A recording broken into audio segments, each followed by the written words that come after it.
추운 겨울날 한 할머니가 오래된 통장을 들고 은행을 찾았습니다. 남편이 세상을 떠나기 전 꼭 쓰라고 남긴 돈이에요. 하지만 누구도 그녀의 이야기를 들어주지 않았습니다. 그날 우연히 그 은행에 있던 한 사람이 오래전 약속을 다시 떠올리게 됩니다. 이야기 시작 전에 구독과 좋아요 부탁드립니다. 이야기를 만들어가는데 큰 도움이 됩니다. 조용한 이야기방을 찾아주신 고마운 분들께 기쁨과 행복이 가득하시길 바랍니다. 은행의 유리문이 열렸다. 차가운 바람이 밀려 들어오고 따뜻한 공기 속에 냉기가 한 겹 번졌다. 복자는 조심스럽게 걸음을 옮겼다. 낡은 외투 자락은 헤어졌고 단추 하나는 새실로 덧달아져 있었다. 손끝엔 기미와 굳은 살이 엉켜 있었다. 그는 통장 하나를 꼭 쥐고 번호표를 뽑았다. 117번. 작은 종이가 손바닥 위에서 가볍게 떨렸다. 대기석엔 이미 많은 사람들이 앉아 있었다. 모두 휴대폰을 내려다보고 누구 하나 서로 눈을 마주치지 않았다. 복자는 조용히 구석 자리에 앉았다. 가방을 무릎 위에 올리고 통장을 펼쳤다. 가장자리의 금박은 다 벗겨지고 모서리는 달아 있었다. 그녀는 통장을 쓸어보다가 살짝 미소를 지었다. 당신이 꼭 쓰라 했잖아요. 이걸로 병원비 내자고. 혼잣말이었다. 숫자가 바뀌고 알림음이 울렸다. 117번 고객님, 복자는 천천히 걸어가 통장을 내밀었다. 직원은 모니터에서 눈을 떼지 않은 채 말했다. 휴면 계좌네요. 10년 가까이 됐습니다. 잔액이 5천만 원 정도 있네요. 복자의 눈이 커졌다. 그래요. 그 돈 찾으려고요. 남편이 죽기 전에 꼭 쓰라 했어요. 직원은 고개를 끄덕였다가 곧 표정이 굳었다. 이 정도 금액이면 절차가 까다롭습니다. 신분증, 인감증명서, 상속서류가 다 필요합니다. 오늘은 어렵습니다. 그럼 언제쯤? 직원은 짧게 한숨을 내쉬었다. 며칠 걸릴 수도 있습니다. 담당자 확인 후에야 가능해요. 뒤쪽에서 누군가 중얼거렸다. 그 나이에 뭐 하려고 돈 찾나 몰라. 옆자리에서 짧은 웃음이 났다. 복자의 얼굴이 굳었다. 손끝이 미세하게 떨렸다. 직원은 이미 다음 고객을 부르고 있었다. 다음 손님, 복자는 의자에서 일어나지 못했다. 잠시 그대로 서 있다가 통장을 품에 넣고 다시 구석자리로 돌아가 앉았다. 그 순간 창구 맞은편 복도를 지나던 남자가 잠시 걸음을 멈췄다. 정장 차림, 검은 넥타이, 단정한 머리. 지점장 이도윤. 그는 잠깐 복자를 흘끗 보았다. 낡은 외투, 굽은 어깨, 두 손을 모은 채 시선을 바닥에 두고 있는 모습이 눈에 들어왔다. 하지만 그는 그냥 지나쳤다. 회의가 있었기 때문이다. 잠깐 마음이 스쳤지만 곧 고개를 돌렸다. 괜한 감정 섞을 일 아니다. 그는 그렇게 스스로를 눌렀다. 점심이 지나고 은행의 소음이 다시 커졌다. 손님이 줄었지만 창구 몇 곳엔 여전히 사람들이 남아 있었다. 그중 한 구석, 복자는 여전히 같은 자리에 앉아 있었다. 손에는 같은 통장이 쥐어져 있었다. 서류가 부족해 다시 처리하지 못한 것이다. 그때 옆자리 직원이 동료에게 작게 말했다. 아까 그 어르신 또 오셨대요. 오전에 처리 안 됐는데 아직 계시다네요. 그 말이 도윤의 귀에 들어왔다. 그는 고개를 들었다. 아까 그분 아직도? 그는 조용히 자리에서 일어났다. 주위를 둘러보며 걸었다. 복자는 같은 자세로 앉아 있었다. 창밖에 햇살이 기울어지고 그녀의 얼굴에는 긴 기다림의 그림자가 드리워져 있었다. 도윤은 그 앞에 멈춰섰다. 어르신, 오전에도 오셨죠? 복자가 놀라 눈을 들었다. 예. 직원분이 절차가 어렵다 하셔서요. 서류를 다 못 챙겨와서. 도윤은 고개를 끄덕였다. 제가 한번 살펴보겠습니다. 통장 좀 보여주시겠어요? 복자는 가방에서 통장을 꺼냈다. 표지가 오래된 색을 띠고 있었다. 도윤이 조심스럽게 펼쳤다. 그 순간 접힌 틈에서 얇은 쪽지 한 장과 10원짜리 동전 하나가 떨어졌다. 그는 반사적으로 허리를 숙여 그것들을 주었다. 쪽지에는 삐뚤한 글씨로 적혀 있었다. 떡볶이 1인분 외상. 괜찮아요. 공부 열심히 해요. 박복자. 도윤의 손이 멈췄다. 박복자, 그의 입술이 미세하게 떨렸다. 매운 양념의 냄새, 철판의 지직거림, 겨울 골목의 소음이 머릿속에 스며들었다. 기억은 오래된 골목의 소음과 함께 천천히 열렸다. 그때의 도윤은 12살이었다. 학교가 끝나면 곧장 집으로 가야 했다. 아버지는 일용직 일을 나가셨고 어머니는 몸이 좋지 않았다. 도윤은 학교 매점을 지나 골목 끝에 분식집 앞에서 자주 멈춰섰다. 철판 위에서 튀김이 익는 소리, 양념이 끓는 냄새, 그 모든 것이 하루 중 가장 따뜻한 순간이었다. 그날도 그는 문 앞에 서 있었다. 주머니 속엔 100원짜리 1개, 50원짜리 3개, 10원짜리 2개. 모두 합쳐도 330원이었다. 떡볶이 한 그릇은 500원. 도윤아, 또 왔어? 가게 안에서 복자의 목소리가 들렸다.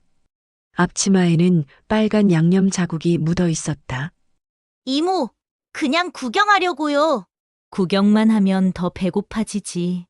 복자는 국자를 들며 웃었다. 떡볶이 줄까? 도윤은 잠시 머뭇거렸다. 돈이 조금밖에 없어요. 괜찮아. 오늘은 그냥 먹고 가. 이모가 서비스로 줄게. 복자는 그릇에 떡볶이를 담았다. 김이 피어오르고 국물이 붉게 반짝였다. 그릇이 도윤의 앞에 놓였다. 도윤은 천천히 젓가락을 들었다. 양념이 입안에 닿자 매콤한 맛과 함께 눈시울이 뜨거워졌다. 그는 말없이 끝까지 먹었다. 가게 문을 나서기 전 도윤은 손에 쥐고 있던 동전을 꺼냈다.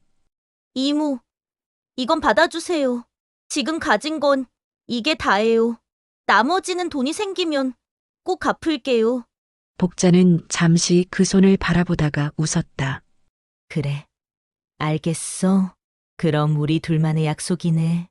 그녀는 계산대에서 작은 종이를 꺼냈다. 이모는 못 믿는 사람만 장부에 적어. 근데 도윤이는 믿을 수 있잖아. 복자는 삐뚤한 글씨로 천천히 적었다. 떡볶이 1인분 외상 170원. 괜찮아요. 공부 열심히 해요. 쪽지를 접어 떡볶이 그릇 밑에 살짝 넣으며 말했다.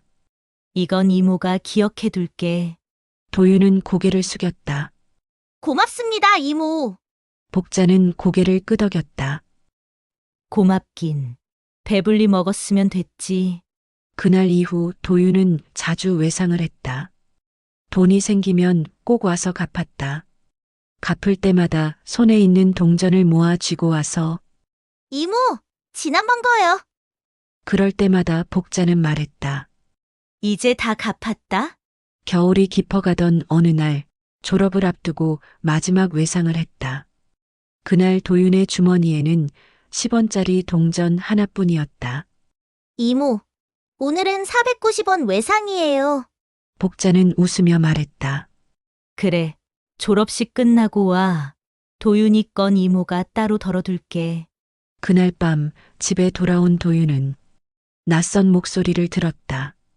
이사 준비해라. 아버지의 말이었다. 월세를 몇 달 밀린 탓에 주인이 방을 빼달라 한 것이었다. 아버지는 이미 상자를 싸고 있었다. 내일 새벽에 트럭 온다. 말끔히 비워야 한대. 도윤은 가게에 들러 외상값을 갚겠다고 했지만 아버지는 고개를 저었다. 그깟 돈 나중에 줘. 지금은 그럴 때 아니다. 트럭이 골목을 벗어날 때 분식집 간판 불빛이 희미하게 깜빡였다. 그는 그 불빛을 보며 마음속으로 중얼거렸다. 내일 꼭 갚으러 와야지. 하지만 그 내일은 오지 않았다.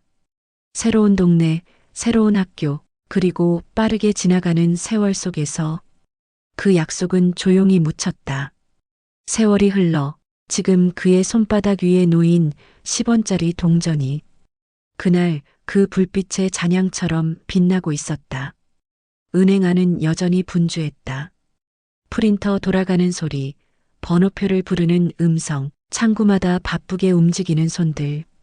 하지만 도윤의 시선은 책상 위에 작은 동전 하나에 멈춰 있었다. 10원짜리 동전은 오래돼 있었다. 윤곽이 닳아 문양이 희미했다. 손바닥에 올려보니 금속보다 따뜻한 온기가 전해졌다. 옆에는 누렇게 바랜 쪽지 한 장이 있었다.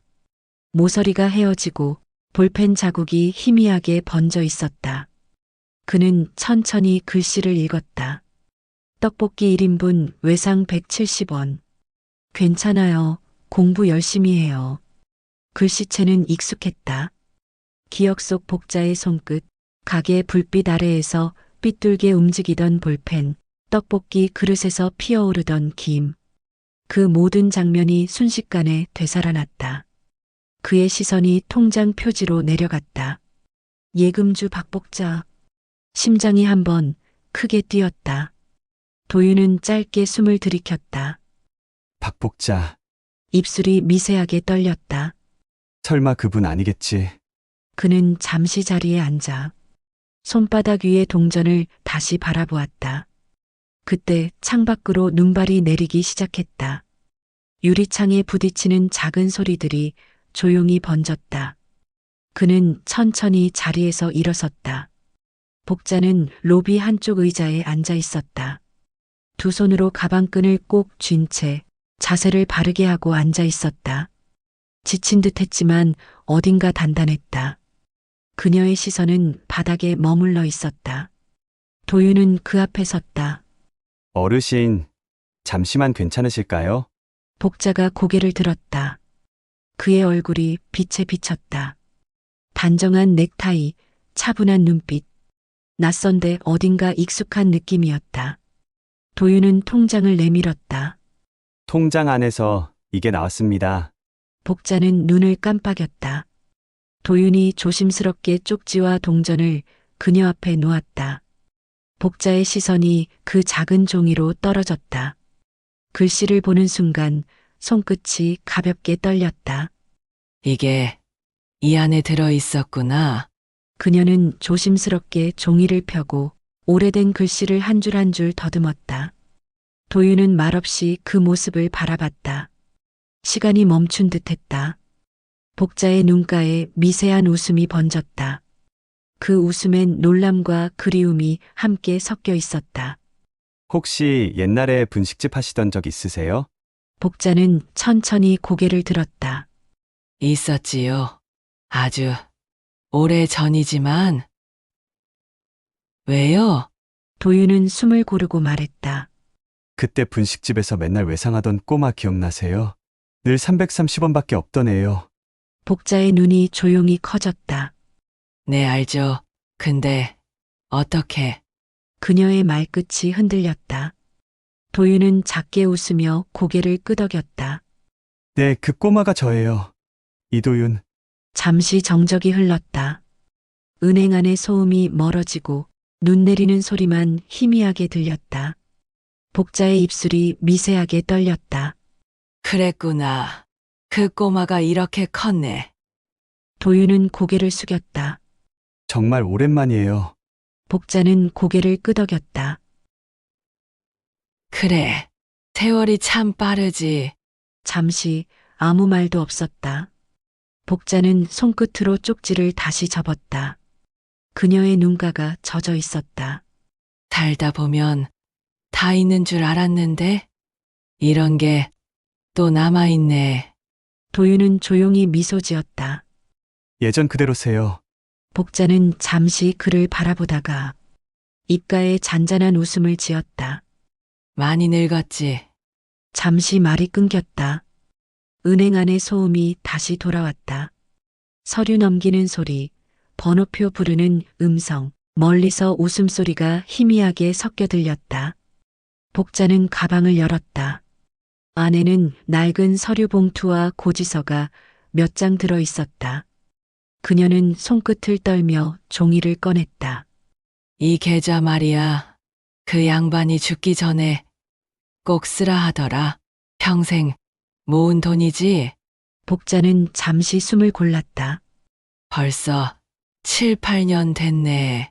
장례 치르고 정신이 없어서 그 뒤로 통장은 손도 못 댔어. 도윤은 고개를 끄덕였다. 복자의 손등은 까맣게 그을리고 손가락 마디엔 굳은 살이 깊게 박여 있었다. 그는 화면을 켰다.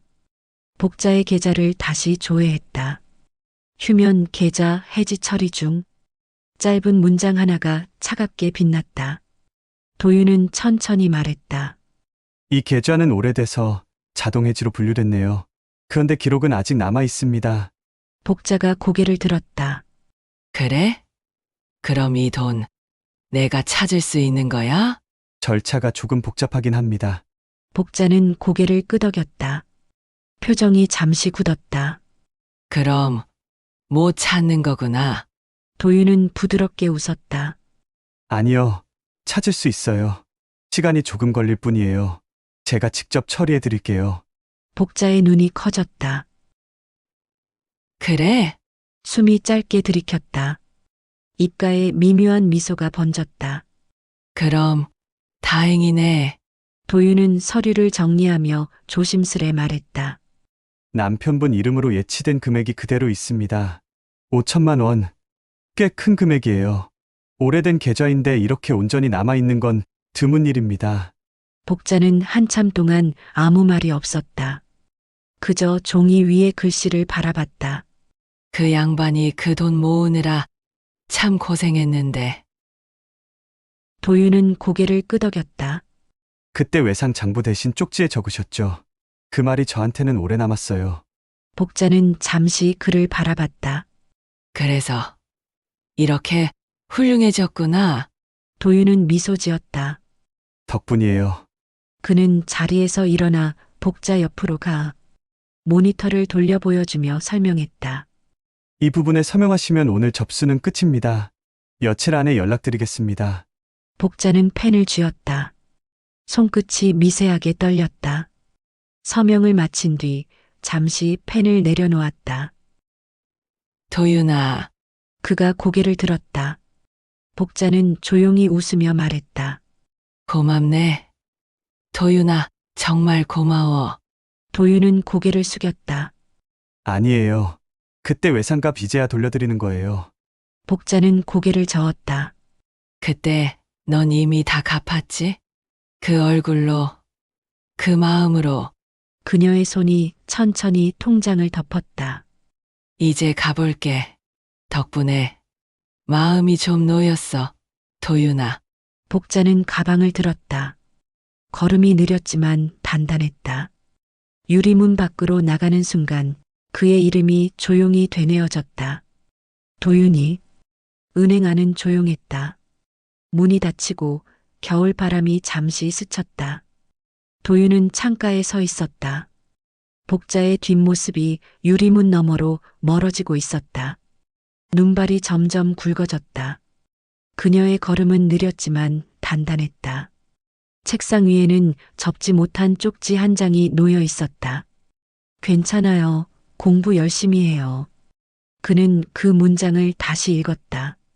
글씨는 삐뚤고 잉크는 옅어졌지만 그때의 따뜻한 마음이 그대로 남아 있었다.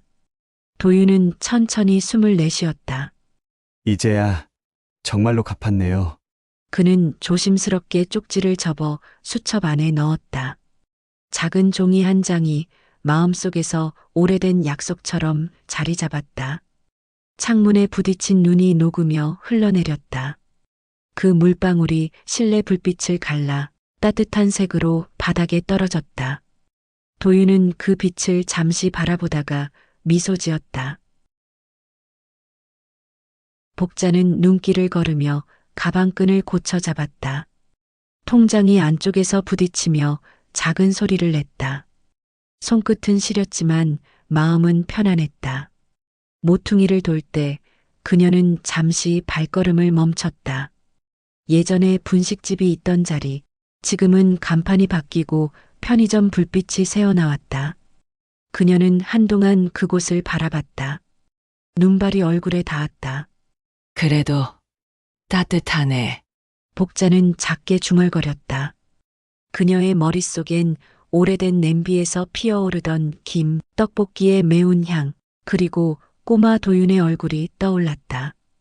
괜찮아요. 공부 열심히 해요. 그 문장이 다시 마음속에서 되살아났다. 그녀는 고개를 끄덕였다. 그래. 세월이 지나도 남는 게 있네. 복자는 그렇게 말하고 다시 걸음을 옮겼다. 눈발은 점점 굵어졌지만 그녀의 발걸음은 오히려 가벼웠다. 어깨 위로 내리는 눈이 천천히 녹았다. 그녀는 웃었다. 도윤아 덕분에 마음이 따뜻하구나. 그리고 조용히 눈 속으로 사라졌다. 잠시 멈춰 듣는 한편의 이야기. 오늘도 조용한 이야기방과 함께 해주셔서 감사합니다. 여러분의 하루가 평온하고 따뜻하시길 바랍니다.